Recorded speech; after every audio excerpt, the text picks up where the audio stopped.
La prestigieuse Biennale de Venise est dédiée à l'art contemporain.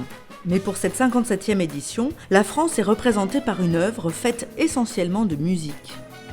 Dans le pavillon national, une centaine de musiciens de différents pays improvisent et enregistrent des morceaux immergés dans une sculpture aux allures constructivistes et cubistes. C'est le Studio Venezia. Celui qui a osé briser ici les frontières entre art visuel et art sonore, c'est Xavier Veillant. Les organisateurs, son équipe et les musiciens ont très bien accueilli cette idée.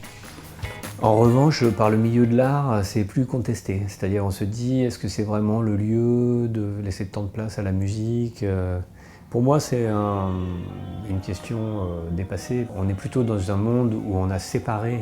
Par exemple, dans la poésie, c'était toujours associé la musique avec la poésie, et c'est la forme moderne de la poésie qui devient une forme littéraire. Donc, il y a une volonté de renouer avec quelque chose qui a toujours été là, quasiment. Mais ce travail de groupe, ce travail de plusieurs corps, comme on trouve à l'opéra par exemple, ou dans le clip vidéo, ça m'intéressait de le réactiver. Le pavillon français de la Biennale de Venise est conçu pour être itinérant. Après l'Italie, il sera monté en Argentine et au Portugal. Au niveau d'une carrière d'artiste aussi, c'est formidable de faire la Biennale de Venise, c'est une forme d'aboutissement, mais après l'aboutissement, qu'est-ce qu'il y a ? Et donc pour moi, c'était important qu'il y ait une itinérance à l'exposition pour que justement le concept rebondisse et prenne des formes différentes. Mais cette œuvre de Veillant ne survivra pas seulement de façon physique. D'abord le temps du moment musical, qui est de la musique qui n'est pas encore écrite, qui n'est pas encore cristallisée, pas encore enregistrée. Et c'est ce moment-là que j'invite les visiteurs de la Biennale à partager. Une fois qu'elle est enregistrée par le Studio Venezia, justement, elle commence une nouvelle vie qui est la vie qu'on connaît bien, du data, du numérique et de la diffusion presque illimitée. La démarche de Veillant semble avoir une composante politique. D'abord, il y a l'actualité qui fait que des choses qui sont dans le champ artistique, le concert de Ariana Grande avec cette tuerie à Manchester, les boîtes de nuit à Orlando, les musées en Belgique, en Égypte, les dessinateurs de Charlie Hebdo, tout ça, c'est pas des hasards. Le Bataclan, on attaque le plaisir, on attaque la créativité, on attaque l'art. Je ne vois pas quel est le but, je comprends la déstabilisation, mais il y a quand même une orientation très précise contre un type d'activité. Donc forcément, tout art se trouve attaqué, et le fait de continuer de le faire prend une dimension plus politique, sans héroïsme aucun, mais... Et donc effectivement, il y a une dimension politique, et il y a aussi une dimension politique quand on voit la démocratie en face du terrorisme, ou de la dictature d'ailleurs.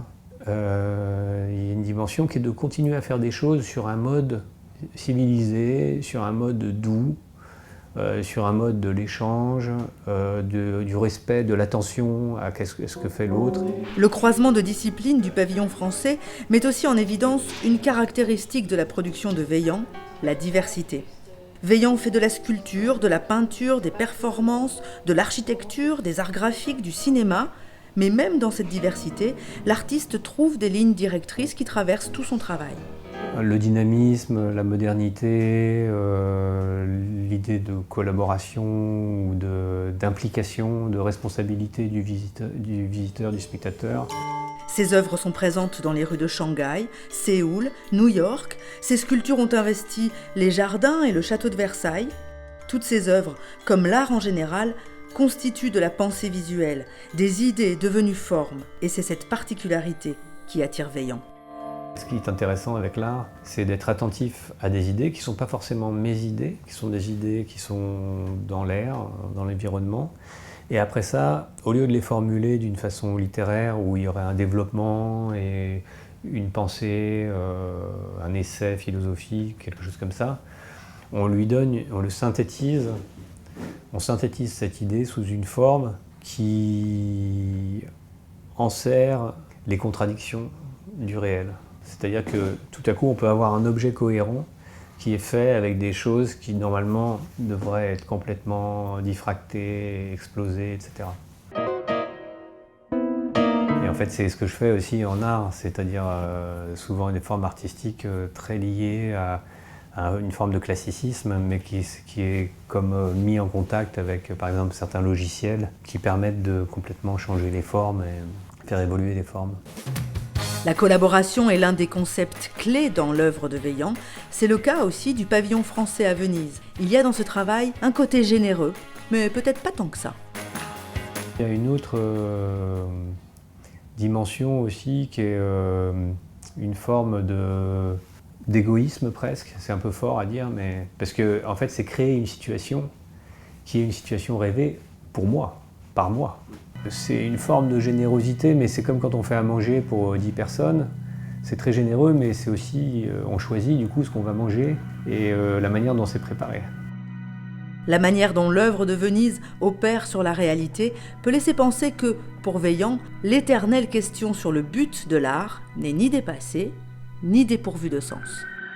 Moi, ce que j'essaye de faire, c'est de faire des choses qui soient tellement inscrites dans la réalité, dans le présent, qu'on comprenne ce lien même longtemps après. Et c'est à ça que je travaille. Je ne me dis pas ce mobile que je vais faire va changer la situation des réfugiés. Ça, c'est clair. Mais je me dis, le fait de comprendre, le fait pour une civilisation de pouvoir interagir avec ces objets, c'est déjà le signe de quelque chose de positif.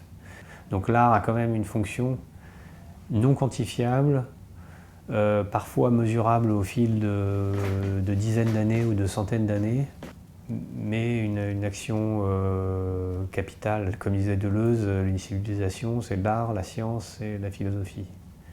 Et c'est vrai, pour moi.